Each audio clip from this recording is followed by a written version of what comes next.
Hello दोस्तों, मेरा नाम है शिवम। दोस्तों, आज का ये वीडियो काफ़ी इम्पोर्टेंट है। दोस्तों, आपने थंबनेल में देख लिया होगा कि आपको दो इम्पोर्टेंट क्वेश्चन दिख रहे हैं, क्वेश्चन नंबर 4 और क्वेश्चन नंबर 6। दोस्तों, हम इन दोनों प्रश्नों के आंसर तो जानेंगे ही जानेंगे और हम कुछ और इम्पोर्टेंट क्वेश्चन लेंगे जो बोर्ड की परीक्षा 2021 में पूछे जाने की संभावना है। दोस्तों, अगर आप बोर्ड एग्ज़ाम 2021 के लिए तैयारी कर रहे हैं तो आप इस चैनल को सब्सक्राइब कर लीजिए, ताकि जब भी मैं कोई नई वीडियो अपलोड करूं तो उसका नोटिफिकेशन आपको मिल जाए। दोस्तों, एक बात और है, मैं आपको बता रहा हूं, ध्यान से सुनिएगा। दोस्तों, मैंने जीवों में जनन अर्थात रिप्रोडक्शन इन ऑर्गेनिज्म पर पाँच वीडियो बना दिया है और एक वीडियो में क्वेश्चन आंसर कराया है। अगर आपने इनको नहीं देखा है तो डिस्क्रिप्शन बॉक्स में लिंक है, आप वहां से देख सकते हैं। नहीं तो आप चैनल के प्लेलिस्ट पर जाइए, वहां पर जीवों में जनन अर्थात रिप्रोडक्शन इन ऑर्गेनिज्म के नाम से प्लेलिस्ट बनी है, वहाँ पे वो सारे वीडियो हैं, आप वहाँ से देख सकते हैं। चलिए दोस्तों, अब हम चलते हैं क्वेश्चन नंबर 4 की तरफ। दोस्तों, क्वेश्चन आपके सामने आ गया है और आंसर भी आ गया है। तो पहले हम क्वेश्चन पढ़ते हैं। क्वेश्चन ये है कि लैंगिक जनन के परिणाम स्वरूप बनी संतति के जीवित रहने के अच्छे अवसर होते हैं, क्यों? क्या यह कथन हर समय सही होता है? तो दोस्तों, इसका आंसर क्या है? इसका आंसर ये है कि लैंगिक जनन के दौरान गुणसूत्रों का विनिमय होने से आनुवंशिक विभिन्नताएं उत्पन्न होती हैं, जो जनक से संतति में स्थानांतरित होती हैं। युग्मकों की उत्पत्ति व निषेचन के कारण नए तथा बेहतर गुणों युक्त संतति का जन्म होता है। अतः लैंगिक जनन के परिणाम स्वरूप उत्पन्न संतति के जीवित रहने के अच्छे अवसर होते हैं। तो आपको समझ में आ गया होगा कि लैंगिक जनन के परिणाम स्वरूप बनी संतति के जीवित रहने के अच्छे अवसर क्यों होते हैं। अच्छे अवसर इसलिए होते हैं क्योंकि उनके गुणसूत्रों में विनिमय हो जाता है और आनुवंशिक विभिन्नताएं उत्पन्न होती हैं, और जो युग्मक होते हैं वो निषेचन के कारण नए व बेहतर गुण को दर्शाते हैं। ओके, और क्या यह कथन हर समय सही होता है? तो दोस्तों, यह कथन हर समय सही नहीं होता है। अब क्यों सही नहीं होता है? इसलिए सही नहीं होता है क्योंकि मान लीजिए अगर ये जनक है और इससे संतति उत्पन्न हुई। ओके, तो अगर मान लीजिए जनक में कोई जेनेटिक डिसऑर्डर है, मान लीजिए इसको कोई सिंड्रोम है, जैसे क्लाइफेल्ट्रो सिंड्रोम या कहें हम पटाऊ सिंड्रोम, अगर कोई जेनेटिक डिसऑर्डर है तो वो डिसऑर्डर क्या होगा? वो संतति में भी चला जाएगा। तो लैंगिक जनन के परिणाम स्वरूप उस संतति में भी जेनेटिक डिसऑर्डर हो जाएगा। तो दोस्तों, ये एक ड्रॉबैक है किसका? लैंगिक जनन का। तो आपको समझ में आ गया होगा कि यह कथन हमेशा सही नहीं होता है।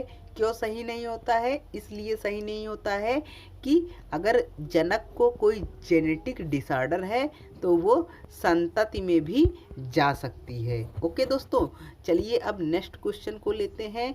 नेक्स्ट क्वेश्चन है, अलैंगिक जनन द्वारा बनी संतति लैंगिक जनन द्वारा बनी संतति से किस प्रकार से भिन्न है? तो दोस्तों, इसका आंसर क्या है? इसका आंसर है अलैंगिक जनन द्वारा उत्पन्न संतान आनुवंशिक व संरचनात्मक रूप से जनक के समान होती है, अर्थात अपने जनक का क्लोन होती है।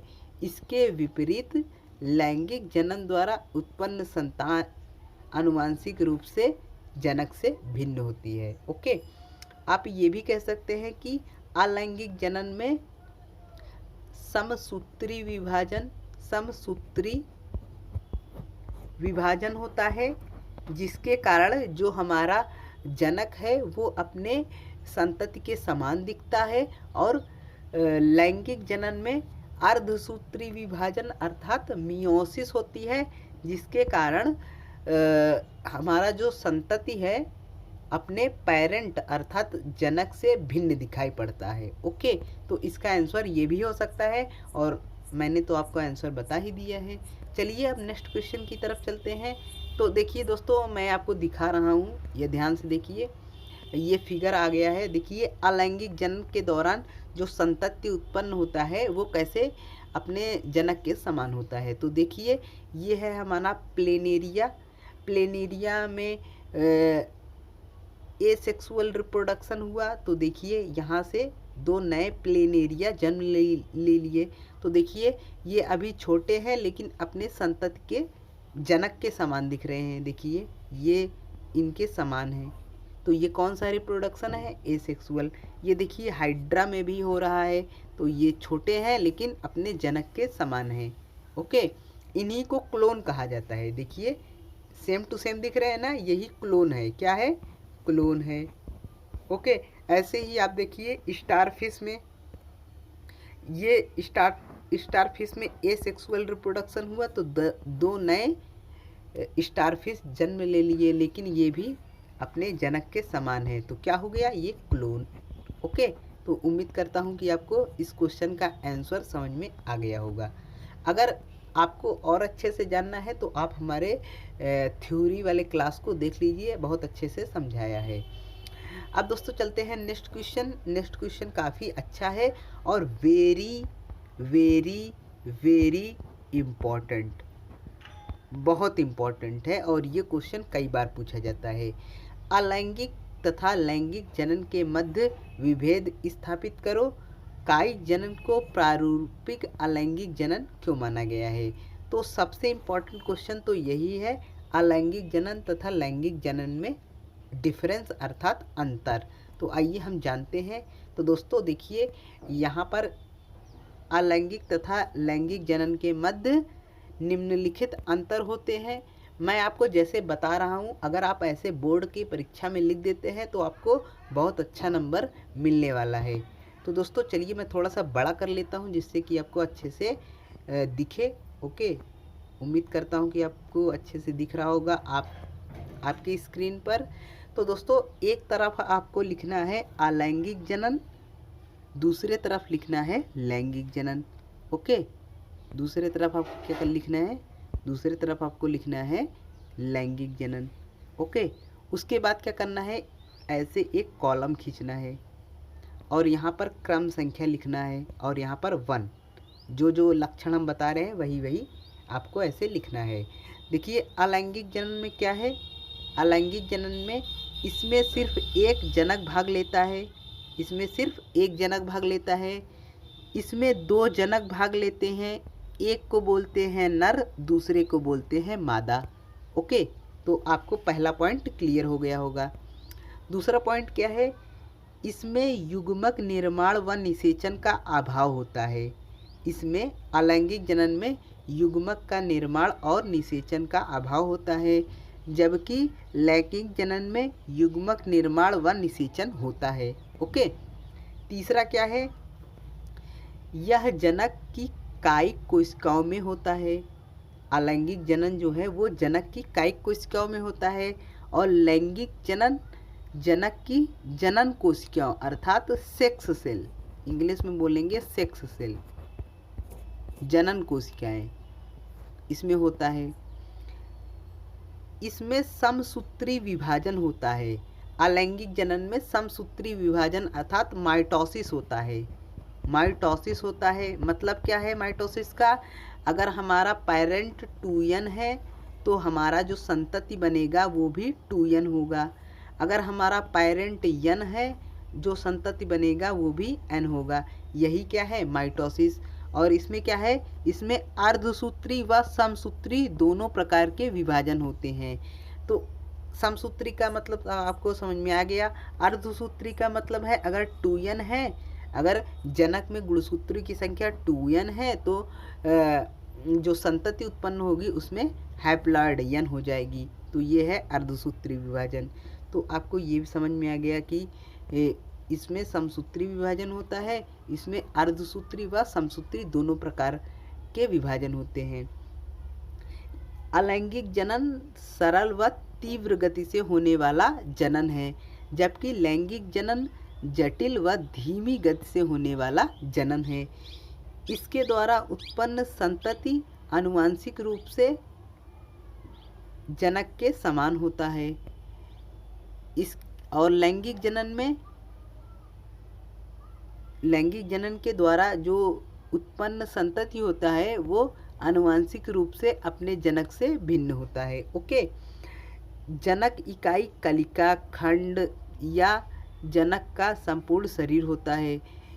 जनक इकाई गैमीट होता है। ओके, अब नेक्स्ट पार्ट पर देखते हैं।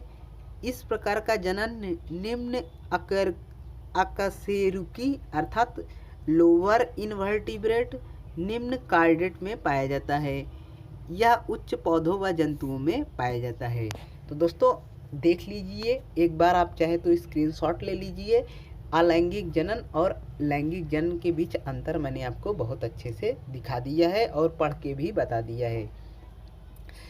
अलैंगिक जनन कैसा होता है? अलैंगिक जनन हमारा सरल व तीव्र गति से होने वाला है। इसमें समसूत्री विभाजन होता है। इसमें क्या होता है? निषेचन और युग्मक का निर्माण नहीं होता है। इसमें केवल एक जनक भाग लेता है। यह निम्न अकशेरुकी व निम्न कार्डेट में पाया जाता है। ओके, तो आप ऐसे कैरेक्टर याद कर सकते हैं। लैंगिक जनन में क्या होता है?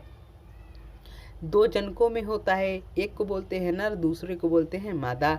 इसमें युग्मक का निर्माण होता है, निषेचन भी होता है। इसमें क्या होता है? अर्धसूत्री और समसूत्री विभाजन दोनों होता है। इसमें क्या होता है? जो संतति उत्पन्न होती है वो अपने जनक के समान होती है। यह उच्च पौधों व जंतुओं में पाया जाता है। तो आप इसका अपने कॉपी में अच्छे से नोट्स बना सकते हैं या तो स्क्रीनशॉट भी ले सकते हैं। ओके, तो चलिए हम इसको जूम इन करते हैं। अब आते हैं नेक्स्ट पार्ट पर। तो दोस्तों नेक्स्ट पार्ट है कायिक जनन अर्थात वेजिटेटिव रिप्रोडक्शन।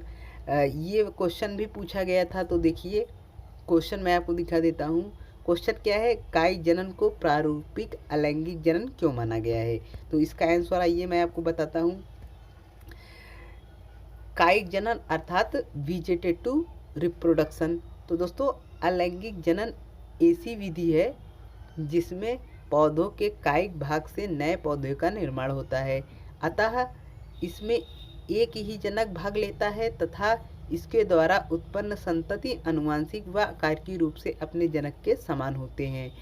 इस प्रकार हम कह सकते हैं कि कायिक जनन वास्तव में प्रारूपिक जनन ही है। ओके, जो हमारा कायिक जनन है वो वास्तव में प्रारूपिक अलैंगिक जनन है। ओके, तो आपको इन तीनों प्रश्नों का आंसर मिल गया होगा। तो आपको ये क्वेश्चन समझ में आए कि नहीं आए कमेंट बॉक्स में ज़रूर बताइएगा।